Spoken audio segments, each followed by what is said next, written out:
അങ്ങയുടെ കൂടെ സ്ത്രീകളിൽ അങ്ങ് അനുഗ്രഹിക്കപ്പെട്ടവളാകുന്നു. അങ്ങയുടെ ഉദരത്തിൻ ഫലമായി ഈശോ അനുഗ്രഹിക്കപ്പെട്ടവനാകുന്നു.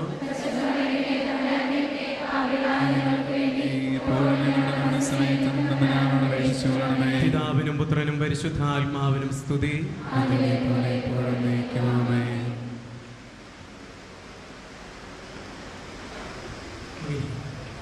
അചഞ്ചലത, സ്ഥിരത പ്രത്യേകതയാണ്. അതിന് ദൈവം ലോകത്തെല്ലാ സ്നേഹത്തിനും ഓരോ അടയാളം വെച്ചിരിക്കും മനസ്സിലാക്കാൻ. അചഞ്ചലമായ സ്നേഹത്തിൻ്റെ എത്ര ഉദാഹരണങ്ങളാണ് നമ്മൾ ലോകത്ത് കാണുക. അങ്കമാലി അടുത്ത് എളവൂർ സ്കൂളിൽ പഠിപ്പിച്ചിരുന്ന ടീച്ചേഴ്സും കുട്ടികളും കൂടി ഭൂതത്താൻകെട്ടിൽ വെള്ളം കാണാൻ പോയി. ചെങ്ങാടത്തെ പോകുമ്പോൾ ചെങ്ങാടം വെള്ളത്തിൽ മുങ്ങുന്നു.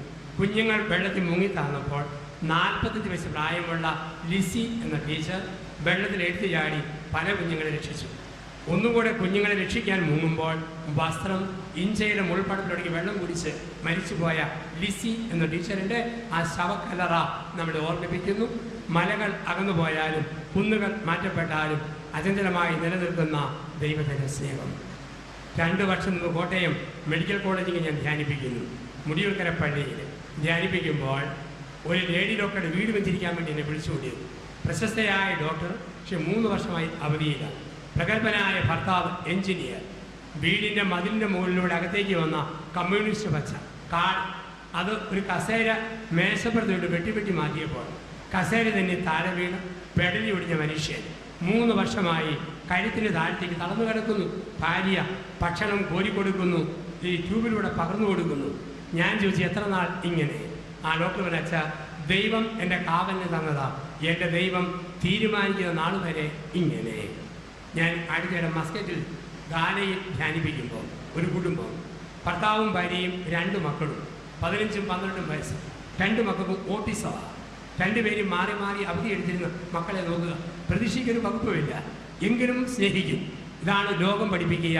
മലകളകന്നാലും കുന്നുകൾ മാറ്റപ്പെട്ടാലും അചഞ്ചലമായി നിലനിൽക്കുന്ന ചില സ്നേഹത്തെ കാണിച്ചു തന്നിട്ട് ദൈവം പറയുന്നു, മനുഷ്യൻ ഇത്രയും സ്നേഹിക്കുമെങ്കിൽ ദൈവം എത്ര അധികമായി സ്നേഹിക്കുകയില്ല. ദൈവത്തിൻ്റെ സ്നേഹം അചഞ്ചലമായ സ്നേഹം.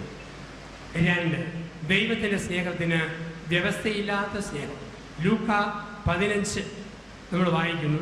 ലൂക്കായുടെ സുവിശേഷം 15-ാം അധ്യായം 20-ാം വാക്യം. ബൈബിളിൽ സാധാരണ ഒരു വാക്യത്തിൽ പല ക്രിയകൾ കുറവാണ്. പക്ഷെ ലൂക്ക 15:20 ഒറ്റ വാക്യത്തിൽ 5 ക്രിയകൾ. പിതാവ് അവനെ ദൂരെ വെച്ച് തന്നെ കണ്ട് മനസ്സലിഞ്ഞ് ഓടിച്ചെന്ന് കെട്ടിപ്പിടിച്ച് ചുംബിച്ചു. ദൈവസ്നേഹത്തെ തിരുക്കം കാണിക്കുവാൻ ഒറ്റ വാക്യത്തിൽ 5 ക്രിയകൾ. ധൂർത്തപുത്രൻ വന്നു പന്നിക്കുഴിയിൽ നിന്ന് അപ്പന് വേണേൽ പറയാം, മോനെ നാറ്റം, ഇത് ബിയേഴ്സിൻ്റെ സോപ്പ് കുടിച്ചിട്ട് നാറ്റത്തിന് മാറ്റം ഉണ്ടാകുമ്പോൾ ഉമ്മതരാകുന്നില്ല. ചെളിയോടെ കെട്ടിപ്പിടിച്ച് നെറ്റിയിൽ ചുംബിച്ചു. പറയുന്നത് എന്താ? ഞാൻ ഭാവിയാണെങ്കിലും പരിശുദ്ധയാണെങ്കിലും ബലമുണ്ടെങ്കിലും രോഗമുണ്ടെങ്കിലും ക്ഷീണമുണ്ടെങ്കിലും ക്ഷീണമില്ലെങ്കിലും സമ്പത്തുണ്ടെങ്കിലും ദാരിദ്ര്യമാണെങ്കിലും സൽപ്പേരാണെങ്കിലും ദുഷ്പേരാണെങ്കിലും എന്നെ സ്നേഹിക്കുന്നത് എൻ്റെ ദൈവം മാത്രം. വ്യവസ്ഥയില്ലാത്ത സ്നേഹം. ക്രിക്കറ്റ് താരം ശ്രീശാന്ത് വിവാദങ്ങൾ കടിമപ്പെട്ട് തീഹാർ ജയിലിൽ കിടക്കുന്ന സമയം, ആ ദിവസങ്ങളിൽ ഞാൻ അതിൻ്റെ വാതിക്കത്തെ പള്ളിയിൽ ധ്യാനിപ്പിച്ചുകൊണ്ടിരിക്കുകയായിരുന്നു, ഹരിനഗർ പള്ളിയിൽ. ഇപ്പം കരിസ്മാറ്റിക് പ്രാർത്ഥനാരൂപ അംഗങ്ങൾ ജയിലിൽ ചെല്ലുന്നവർ അച്ഛന്മാർ സിസ്റ്റേഴ്സും ആത്മാവിനും കൂടെ ചെന്നു പ്രാർത്ഥിച്ചതെല്ലാം കഴിഞ്ഞ് ശ്രീശാന്ത് ഇറങ്ങി വരുമ്പോൾ POC സമ്പൂർണ്ണ ബൈബിൾ മാറോട് ചേർന്ന് വെച്ചുള്ള ഫോട്ടോ അന്ന് കാണാനിടയായി. ആ മനുഷ്യൻ പറഞ്ഞ വാക്യതാണ്, എല്ലാവരും ഒറ്റപ്പെടുത്തിയപ്പോഴും ദൈവം മറക്കത്തില്ലെന്ന് പഠിപ്പിച്ചത് ഈ ബൈബിളും ഇവിടെ വന്ന നവീകരണത്തിൽപ്പെട്ട സഹോദരി സഹോദരന്മാരുമാണ്. ഏത് വേദനയിലും ഏത് തകർച്ചയിലും നമുക്ക് ബലം പകരുന്ന ഒന്നാണ് ദൈവത്തിൻ്റെ സ്നേഹത്തിന് വ്യവസ്ഥയില്ല. എത്ര താണു പോയാലും എത്ര ഉയർന്നു പോയാലും എന്നെ ഞാൻ ആയിരിക്കുന്ന പോലെ എന്നെ സ്നേഹിക്കുന്ന ദൈവം. വ്യവസ്ഥയില്ലാത്ത സ്നേഹം. 1 അചഞ്ചലമായ സ്നേഹം. 2 വ്യവസ്ഥയില്ലാത്ത സ്നേഹം. 3 ദൈവത്തിൻ്റെ സ്നേഹത്തിൻ്റെ ഒരു വലിയ പ്രത്യേകതയാണ്, അത് പരിപാലിക്കുന്ന സ്നേഹമാണ്. ദൈവം നമ്മളെ പരിപാലിക്കുന്ന സ്നേഹമാണ്. അതാണ് വചനം. നിയമാവർത്തനം 32:10 മുതലുള്ള വാക്യങ്ങൾ. തള്ളക്കഴുകൻ അതിന് കുഞ്ഞിനെ പറക്കാൻ പഠിപ്പിക്കുന്നത് പോലെ ഞാൻ നിന്നെ പരിപാലിക്കും. കൂടിനുമേൽ ചിറകിട്ടടിക്കുകയും ചിറകിൽ കുഞ്ഞിനെ വഹിക്കുകയും ചെയ്യുന്ന അമ്മക്കഴുകനെ പോലെ ഞാൻ നിന്നെ പരിപാലിക്കും. തള്ളക്കഴുകൻ കുഞ്ഞിനെ പറക്കാൻ പഠിപ്പിക്കുന്നത് അങ്ങനെയാണ് നമ്മളെന്നറിയണം.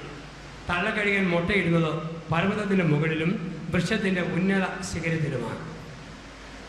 18 ദിവസം അടയിരിക്കുമ്പോൾ കുഞ്ഞുകഴുകൻ തോട് കൊത്തിപ്പൊട്ടിച്ച് പുറത്തേക്ക് വരും. അങ്ങനെ വരുമ്പോൾ തള്ളക്കഴുകൻ പറന്ന് നടന്ന് ഭൂമിയിൽ കിട്ടാവുന്ന പോഷകാംശമുള്ള ഭക്ഷണം മുഴുവൻ ശേഖരിച്ച് വായിൽ വെച്ച് ചവച്ചരിച്ച് ജ്യൂസ് പോലാക്കി കുഞ്ഞിൻ്റെ ചുണ്ട് അമ്മയുടെ വായിൽ കയറ്റി വെച്ചിട്ട് ഓസിലൂടെ വെള്ളം വിടുന്ന പോലെ ഭക്ഷണം കുഞ്ഞിലേക്ക് പകർന്നു കൊടുക്കുന്നു. 40 ദിവസമാകുമ്പം മേനി മുഴുകും, ദേഹം കൊഴുകും, പപ്പ് മുളയ്ക്കും, ചിറ ഉറയ്ക്കും, എന്നാലും പറക്കുകയില്ല. അപ്പോൾ അമ്മ ഇരുമ്പ് പോലെ ബലമുള്ള ചുണ്ടുകൊണ്ട് കുഞ്ഞുകഴുകനെ കൊത്തിയെടുത്തിട്ട് ആകാശത്തിൻ്റെ അനന്തത്തിലേക്ക് പറന്നുയരും. അങ്ങ് മോളിച്ചെന്ന് ഒറ്റ കുടച്ചിൽ ചുണ്ടേന്ന് പിടിപിരുന്ന കുഞ്ഞ് തലയും കുത്തി താഴും. വീഴുന്ന വഴിക്ക് കുഞ്ഞുകഴുകൻ വളർത്തിയിട്ട് കൊല്ലുക എന്ന് പറഞ്ഞു കേട്ടിട്ടേ ഉള്ളൂ. ഈ പണി തന്നെ ആ പണിയെന്നും പറഞ്ഞു തലയും കുത്തി വീഴുമ്പോൾ കുഞ്ഞുകഴുകൻ്റെ 10 ഇരട്ടി വേഗത്തിൽ തള്ളക്കഴുകൻ താഴത്തേക്ക് ഊളിയിട്ട് പറന്നിറങ്ങും. വിസിരി പോലെ വിശാലമായ ചില മുറം പോലെ വിരിച്ചു പിടിക്കും. തലയും കുത്തി വീഴുന്ന കുഞ്ഞുകഴുക അമ്മയുടെ ചിറകയിലാവുന്ന വീഴുക. 8 പ്രാവശ്യത്തെ ട്രെയിനിങ് കഴിയുമ്പോൾ അമ്മയ്ക്കൊപ്പമോ അമ്മയെക്കാൾ വേഗത്തിലോ കുഞ്ഞുകഴുകൻ പറക്കാൻ പഠിക്കും. ഇങ്ങനെയാ തള്ളക്കഴുകൻ അതിന് കുഞ്ഞിനെ പറക്കാൻ പഠിപ്പിക്കുക. ഇതുപോലെ നമ്മളെ വീടിക്കും, എഴുന്നേൽപ്പിക്കും, വളയ്ക്കും, ഒടുക്കിയില്ല, ഉന്തും തള്ളിയിടുകയില്ല. കൊച്ചു കൊച്ചു വേദനകൾ നൊമ്പരങ്ങളിലൂടെ അപ്സ് ആൻഡ് ഡൗൺസ്, വിജയം തോൽവിയിലൂടെ ദൈവം നമ്മളെ പരിപാലിക്കുകയാണ്. ദൈവത്തിൻ്റെ സ്നേഹം പരിപാലിക്കുന്ന സ്നേഹമാണ്. എൻ്റെ ദൈവം എന്നെ സ്നേഹിക്കുന്നു, അവിടുന്ന് നമ്മളെ പരിപാലിക്കുന്ന സ്നേഹമാണ്. ഞാനിപ്പം കാണുന്നത് ഈ ഹോളിലും ഈ മുറ്റത്തും പരിസരത്തുമൊക്കെ നിറഞ്ഞു നിൽക്കുന്ന ആൾക്കൂട്ടത്തിനിടെ ഞാൻ കാണുന്നത് ദൈവത്തിൻ്റെ പരിപാലനയാണ്.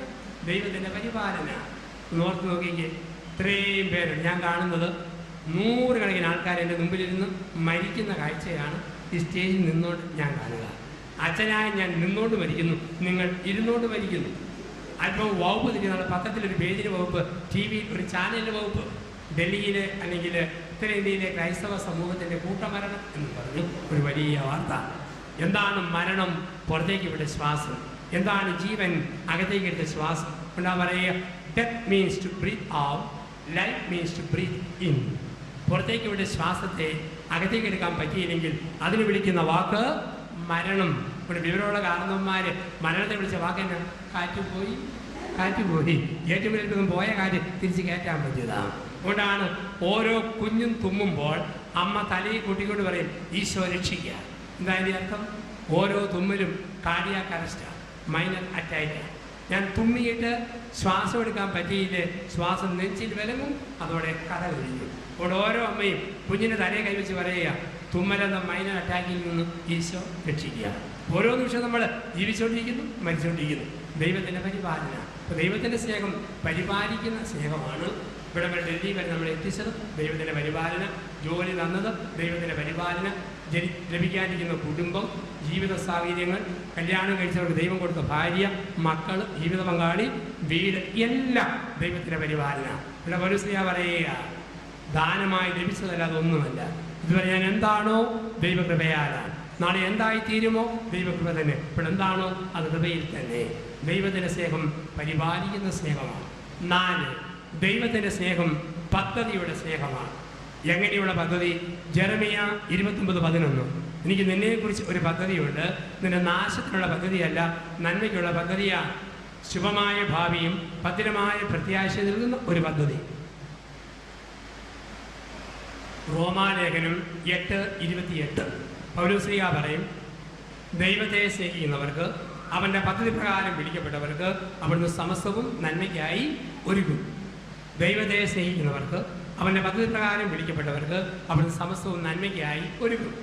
ചില തകർച്ചകളും നൊമ്പരങ്ങളും വരുമ്പോൾ നമുക്ക് പെട്ടെന്ന് അതിൽ മറിഞ്ഞിരിക്കുന്ന നന്മ മനസ്സിലാകില്ല. അതുകൊണ്ടാണ് മനപ്രയാസം ഒരുപാട് വരുമ്പോൾ ഒന്നും വേണ്ടരുത്, ശാന്തമായിട്ടിരിക്കുക. കുറേ ദിവസങ്ങൾ കഴിയുമ്പോൾ ഏത് തകർച്ചയിലും മറിഞ്ഞിരിക്കുന്ന ഒരു നന്മ ദൈവം നമുക്ക് കാണിച്ചു തരും. അതാണ് ദൈവത്തിൻ്റെ സ്നേഹം, പദ്ധതിയുടെ സ്നേഹം എന്ന് പറയുക.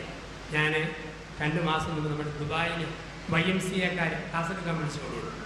അവിടെ ക്ലാസ് എടുക്കുമ്പോൾ തിരുവല്ല സ്വദേശിയായ വർഗീസ് പാപ്പച്ചൻ എന്ന് പറയുന്ന ഒരു മനുഷ്യനെ വയസ്സ് 40 അടുത്ത പ്രായം, ഭാര്യയും 5 വയസ്സുള്ള മോനും ഇയാൾ ഷാർജയിൽ ഒന്ന് ജോലി ചെയ്യുക. നാട്ടിൽ പ്രായമായ അപ്പനും അമ്മയുണ്ട്. മാസം തോറും മരുന്നിന് കാശടിച്ചു കൊടുക്കണം. പെട്ടെന്ന് എക്കണോമിക് റിസഷനിൽ ജോലി നഷ്ടപ്പെട്ടു. 3 മാസം കൂടെ തങ്ങി തിരിച്ചു പോകാൻ കമ്പനി ആവശ്യപ്പെട്ടു. ഭാര്യയും കുഞ്ഞിനെയും കേരളത്തിലേക്ക് വിട്ടു. പലരോട് കടം ചോദിച്ചും പള്ളിയിൽ പരിചയമുള്ളവരോട് വായ്പ മേടിച്ചും പിടിച്ചു. പക്ഷെ 3 മാസമായപ്പോൾ ആ പാടെ തകരുകയാണ്. പള്ളിയിൽ പോക്കും പ്രാർത്ഥനയും മാത്രം വേദപുസ്തക വായനയും തുറന്നുകൊടുക്കും. ഒരു ദിവസം ഇവൻ്റെ അമ്മയുടെ അനിയത്തിയുടെ മകൾ അവിടെ ജോലിക്കാരിയാണ്. KFC മേടിക്കാൻ വേണ്ടി 2 പാത്രം KFC മേടിക്കാൻ കാശ് കൊടുത്തു. ഒന്ന് അവക്കും കുഞ്ഞുങ്ങൾക്കും, ഒരു പാത്രം ഇവൻ ഹോട്ടലിൽ ചെന്ന് ക്യൂവിൽ നിൽക്കുമ്പോൾ 10-20 പേര് ഇവൻ്റെ മുമ്പിലുണ്ട്.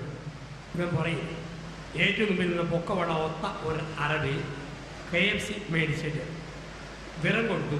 ബാക്കി ഇടി ചില്ലറ പോക്കറ്റിലിട്ടപ്പോൾ ഒരു ചില്ലറത്തോട്ട് ഉരുണ്ട് പുറകോട്ട് വന്ന് ഏറ്റവും പറയുന്ന വർഗീസ് പാപ്പച്ചൻ്റെ ഇടതുകാലിന് പാദത്തെ വന്ന് മുട്ടി നിന്നു. പാപ്പച്ചൻ കുനിഞ്ഞ് ഈ നാണയത്തൊട്ടെടുത്ത് അറബിക്ക് കൊടുത്തു. അറബി നാണയത്തൊട്ട് കുപ്പായത്തിൻ്റെ അദ്ദേഹത്തിൻ്റെ ഉടുപ്പിൻ്റെ കീശയിലിട്ടു. അറബി സാധനവും മേടിച്ചു പോയി. 20 മിനിറ്റ് കഴിഞ്ഞ് വർഗീസ് പാപ്പച്ചൻ്റെ പാഴ്സൽ കിട്ടി. ഇവൻ പുറത്തിറങ്ങുമ്പോൾ ഈ അറബി തുറന്ന ജീപ്പിൽ ഡ്രൈവിംഗ് സീറ്റിൽ ഇവനെയും നോക്കി ഇരിപ്പുണ്ട്. കൈ കാണിച്ച് വിളിച്ചു, നീ എവിടുത്തുകാരനാണ്? അപ്പനുണ്ടോ, അമ്മയുണ്ടോ, ഭാര്യയുണ്ടോ, മക്കളുണ്ടോ, ജോലിയുണ്ടോ, ഭക്ഷണം കഴിച്ചോ? കുശലാന്വേഷണം. ഇവനറിയാതെ കരഞ്ഞു പോയി. നമ്മുടെ ആൾക്കാർ പോലും മറന്നപ്പോൾ ഒരു വിജാതിയൻ സ്നേഹാന്വേഷണം നടത്തുന്നു. ഇവൻ്റെ തകർച്ച പറഞ്ഞു. ഇയാൾ പറഞ്ഞു, കരയേണ്ട, ഇതിൻ്റെ ഫോൺ നമ്പരാണ്, നാളെ രാവിലെ 9:00 നീ എന്നെ വിളിക്കുക. രാവിലെ 9:00 വിളിക്കുമ്പോൾ ടെലിഫോൺ ചെന്നത് ഷാർജ പോലീസിൻ്റെ ഹെഡ്ക്വാർട്ടേഴ്സിലാണ്. ചെല്ലുമ്പോഴാണ് അറിയുക DGPയുടെ പ്രൈവറ്റ് സെക്രട്ടറിയാണ് ഈ മനുഷ്യൻ. ഇയാൾ പറഞ്ഞു, ഇവൻ സത്യസന്ധനാണ്, ഉരുണ്ട് ചെന്ന നാണയം എടുത്തെന്നെ തന്നതാ, ഇവരെ നമുക്ക് വിശ്വസിക്കാൻ പറ്റും. ഷാർജ പോലീസിൽ ജോലി കൊടുക്കണം. അറബിയുടെ നിയമങ്ങൾ അനുവദിക്കുന്നില്ല. അവസാനം 4 മാസം കൊണ്ട് ഭേദഗതികൾ വരുത്തി ഷാർജ പോലീസിൽ വർഗീസ് പാപ്പച്ചനെ ചേർത്തു. ഷാർജ പോലീസിലെ ഏക വിദേശി തിരുവല്ലക്കാരനായ ഈ വർഗീസ് പാപ്പച്ചനാണ്. ജയിൽ പുള്ളികളെ നോക്കുന്നു, വണ്ടിയുടെ ഡ്രൈവിംഗ് ലൈസൻസ് ടെസ്റ്റിൻ്റെ സ്ഥലത്തും നോക്കുന്ന മനുഷ്യൻ. അയാൾ പറഞ്ഞാ എല്ലാം തകർന്നു കരുതിയപ്പോൾ ഒരു നാണയത്തിൻ്റെ രൂപത്തിൽ വന്നു എൻ്റെ പാദത്തെ മുട്ടി വിളിച്ച് എന്നെ പരിപാലിച്ച ദൈവം. തകർച്ചകളും നൊമ്പരങ്ങളും വരുമ്പോൾ പ്രാർത്ഥനാപൂർവ്വം പിടിച്ചു നിൽക്കുക. അതിൽ ദൈവം ഇന്നല്ലെങ്കിൽ നാളെ അതിലൂടെ ഒരു നന്മ വരുത്തും. ഈ ഉറപ്പ് നമുക്കുണ്ടായിരിക്കുക. ദൈവത്തിൻ്റെ സ്നേഹം പദ്ധതിയുടെ സ്നേഹമാണ്. വീണ്ടും 5, ദൈവത്തിൻ്റെ സ്നേഹം വ്യക്തിപരമായ സ്നേഹമാണ്. 1, ദൈവത്തിൻ്റെ സ്നേഹം അചഞ്ചലമാണ്. 2, വ്യവസ്ഥയില്ലാത്ത സ്നേഹമാണ്. 3, പരിപാലിക്കുന്ന സ്നേഹമാണ്. 4, പദ്ധതിയുടെ സ്നേഹമാണ്. 5, വ്യക്തിപരമായ സ്നേഹമാണ്. ജെറമിയ 1:5, നിന്റെ അമ്മയുടെ ഉദരത്തിൽ ഉരുവാക്കപ്പെട്ട നിമിഷം തന്നെ ഞാൻ നിന്നെ അറിഞ്ഞതാണ്, ഞാൻ നിന്നെ തിരഞ്ഞെടുത്തതാണ്. 2 മക്ബായർ 7:22, ഒരമ്മ സ്വന്തം മക്കളോട് പറയുന്ന, മക്കളെ, നിങ്ങളുടെ അവയവങ്ങളെ വാർത്തെടുത്തതും നിങ്ങൾക്ക് ജീവന്റെ ശ്വാസം തന്നതും ഞാനല്ല, ദൈവമാണ്. ലൂക്ക 12:22 മുതൽ നിന്റെ തലയിലെ ഓരോ മുടിനാരും ഞാൻ എണ്ണിയിരിക്കുന്നു, ഞാനറിയാതെ കിളിർക്കുകയില്ല, ഞാനറിയാതെ പൊഴിയുകയില്ല. ദൈവം എന്നെ വ്യക്തിപരമായി സ്നേഹിക്കുന്നു. ഇത്രയും പേര് ഇവിടെ ഇരിപ്പുണ്ട്. എല്ലാവരുടെയും മൂക്കൊരിടത്തെ, കണ്ണൊരിടത്ത്, ചൊടിയൊരിടത്ത്, ചെവിയൊരിടത്ത്. പക്ഷെ ഒരാളെ പോലെ മറ്റൊരാളില്ല, തികച്ചും വ്യത്യസ്തം. എല്ലാവരും വ്യത്യസ്തരായിരിക്കും. 2007 മാർച്ച് വരെ ഞാൻ ഓർക്കുമായിരുന്നു, ചൈനക്കാരും കൊറിയക്കാരും ജപ്പാൻകാരും എങ്ങനെ പെപ്പർ നോക്കി തിരിച്ചറിയും, കെട്ടിയവരെ തിരിച്ചറിയും. എല്ലാവരും കേട്ടോ ഉണക്കമീൻ പോലെ ചടങ്ങി പരന്ന് പതുങ്ങിയിരിക്കുന്ന ഒരു പ്രത്യേക ഷേപ്പ്. പക്ഷെ 2007 മാർച്ച് മുതൽ 1.5 മാസക്കാലം ഞാൻ സിംഗപ്പൂരിലും ബാങ്കോക്കിലും ധ്യാനിപ്പിക്കുമായിരുന്നു. അവിടെ വെച്ചാണ് മനസ്സിലായത്, ചൈനക്കാരാണോ കണ്ണിന് ചുറ്റും മഞ്ഞ നിറം കൂടുതലാണ്, ജപ്പാൻകാരാണോ പുരികത്തിൻ്റെ അറ്റം അല്പം വളഞ്ഞിരിക്കും, കൊറിയക്കാരാണോ പുരികത്തിൻ്റെ അറ്റം അല്പം മുങ്ങിയിരിക്കും. എന്തെങ്കിലും വ്യത്യാസം എല്ലാവർക്കും ഉണ്ട്. ചില ആൾക്കാർ വേർക്കുമ്പോൾ ദുർഗന്ധം, ചില വേർത്താൽ സുഗന്ധം, ചില വേർത്താൽ ഞൂക്ക. പള്ളിയിലെ അച്ഛനും വീട്ടിലെ അപ്പനും കൂടെ വീട്ടിലോട്ട് കയറി വരുമ്പോൾ വീട്ടിലെ പട്ടി കുറച്ചുകൂടെ കടിക്കാനൊരു ചാട്ടം. വീട്ടിലെ അപ്പനുണ്ടല്ല, പള്ളിയിലെ അച്ഛൻ ഇത്. വീട്ടുകാർ പറഞ്ഞു, ഉച്ചപ്പട്ടി ഇങ്ങോട്ട് വാ, നമ്മുടെ ആളിൻ്റെ. പട്ടി പുറകോട്ട് പോയി. പിന്നെയും പട്ടി പോയി മണത്ത് നോക്കും, നമ്മുടെ ആൾ തന്നെയാണോ? അപ്പൻ്റെ കാലല്ല, പള്ളിയിലെ അച്ഛൻ്റെ കാലം. പട്ടിക്ക് പോലും അറിയാം അപ്പൻ്റെ മണം ഒന്നും പള്ളിയിലെ അച്ഛൻ്റെ മണം വേറൊന്നും. അരക്കാഞ്ഞിട്ട് കുടിക്കാഞ്ഞിട്ടുമല്ല, മണം വരെ വ്യത്യാസം.